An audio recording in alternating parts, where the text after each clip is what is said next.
My college ex, Emma, reached out to me recently. It was something I never imagined would happen, especially after the way things ended. Back then, her friends, those same friends who once dismissed me as not good enough, are now hinting that I should consider taking her back. Life truly has a way of turning the tables. It started with a simple notification. I was at my office, deeply engrossed in reviewing client proposals when a Facebook alert popped up on my screen. Emma Mitchell has sent you a friend request. For a moment, the world seemed to stand still. There she was, her profile picture showing her at what looked like a corporate gala, still wearing that trademark smile, the one that could once make my knees buckle. I'm 36 now. She's 34. But in that instant, it felt like no time had passed. I must have stared at the request for at least 10 minutes, my heart and mind waging a silent battle. My colleague David, walking past, noticed my distraction. You look like you've seen a ghost, Nathan, he joked. And in many ways, I had. Within minutes of accepting her request, Emma messaged me. Nathan, you look amazing. Still hitting the gym, I see.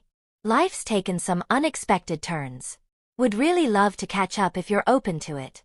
Her words lingered in my mind long after the message appeared. During our university days, Emma and I were the couple everyone talked about. I was the rugged computer science major who balanced coding marathons with weekend rugby matches.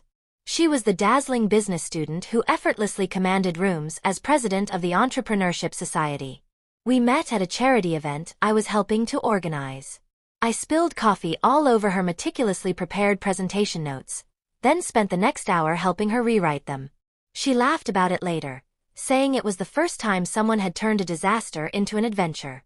But her inner circle, particularly Olivia and Madison, never approved of me. They were polished, privileged, and vocal about their opinions. Olivia, ever passive-aggressive, often made snide remarks just loud enough for me to hear. He's sweet, Emma, but think long-term. Madison was less subtle. Your dad's going to lose it. No connections, no family background. What will he even talk about at the country club? Emma started to change. Subtly, at first. More late nights, studying, at the business school. More invitations to networking events where I was conspicuously left out. More conversations that ended with, "My father thinks," or Olivia suggested. Then came the weekend she went to a business retreat. By Monday, my world crumbled. "We need to focus on our careers," she said, her voice detached. "We're moving in different directions." She couldn't even end it in her own words. Her mentor's advice had become her script. I later discovered she had been seeing Alexander for over a month. He was the perfect choice for her friends, a Harvard MBA with family connections, a house in the Hamptons, and a career trajectory heading straight to a partner's office. Olivia had orchestrated their introduction with meticulous pride, and Emma had fallen right into the plan. I was devastated, but I channeled my heartbreak into building something greater. I threw myself into coding, taking on freelance projects, and honing my skills. One project turned into another, and before long, I launched my own tech consultancy. Today, we have offices in 3 cities and a portfolio that includes Fortune 500 clients. Along the way, I met Rebecca, a children's book illustrator who runs art therapy workshops for kids with autism. For the first time, I experienced love that felt genuine and selfless. But Emma's message stirred old memories. She confessed everything. Alexander had left her after 7 years of marriage for his executive assistant, a 26-year-old former model. Their divorce had stripped her of not only her husband but also her position at his father's firm. "I keep thinking about us," she wrote. "How real everything felt with you. You never cared about the car I drove or the labels I wore. You loved me for me, even on the days I wasn't sure who that was." Her old friends began reaching out too. Olivia sent a LinkedIn message congratulating me on my success and mentioning how Emma never stopped talking about me. Madison suggested brunch to clear up old misunderstandings. Even Emma's father, the same man who once sneered at my lack of marketable assets, wrote me a heartfelt email about how life teaches us to value character over credentials. Curiosity got the better of me. I agreed to meet Emma at a chic downtown cafe. She arrived looking polished. Every detail of her designer outfit was immaculate, but no amount of makeup could mask the sadness in her eyes.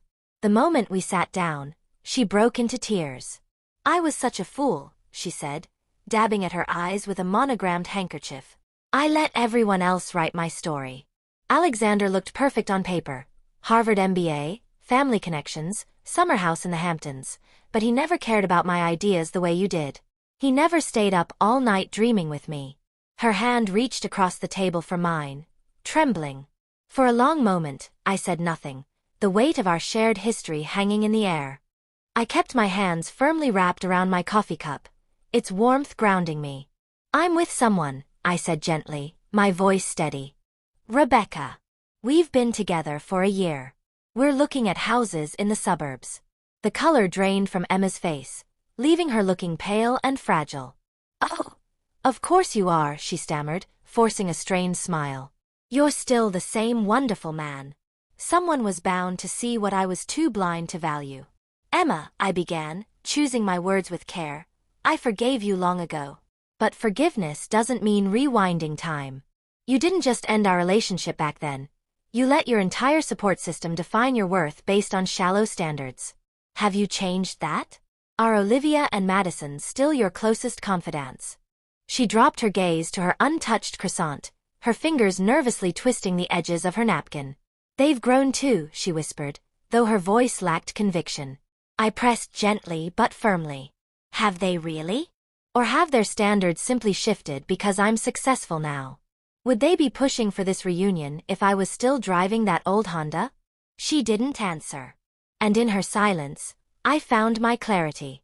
That evening, my phone lit up with notifications. Olivia had posted a scathing rant on social media about men who let their egos blind them to second chances. Madison sent a private message accusing me of being shallow for judging Emma's past choices. Even Emma's father left a voicemail, imploring me to see the value in redemption and new beginnings. I blocked them all. Then I went home, where Rebecca sat at her desk, sketching as always. Colored pencils were scattered everywhere, the faint aroma of lavender tea mingling with the soft hum of her music. She looked up as I walked in, her eyes immediately scanning my face. "Rough day?" she asked softly. I told her everything, about Emma, the meeting, and the fallout. She listened without interruption, her pencil resting idly between her fingers. When I finished, she turned the sketchpad around to show me her latest drawing, a small bird breaking free from a gilded cage. "Sometimes," she said, her voice filled with quiet wisdom, "we need to lose everything we thought we wanted to find what we actually need." Then she smirked, her eyes sparkling with mischief. "But if your ex's friends start posting about me, I'm drawing them all as wicked stepmothers in my next book." I laughed, really laughed. And in that moment, I knew with absolute certainty that I had made the right choice. Both in letting go of the past and in choosing Rebecca as my future. The last I heard, Emma had moved to Chicago for a fresh start.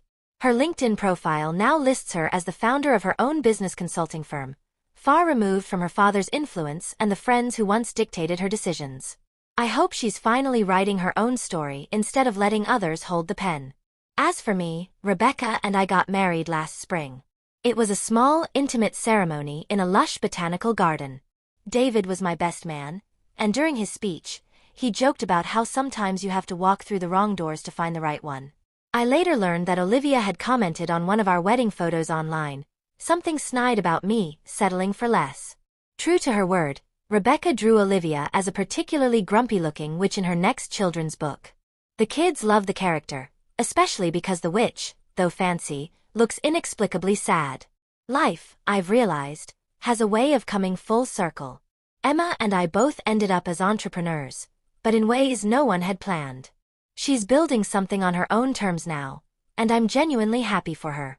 Some people have to lose everything to find their voice. Others have to walk away to preserve theirs. Rebecca and I are expecting our first child this summer.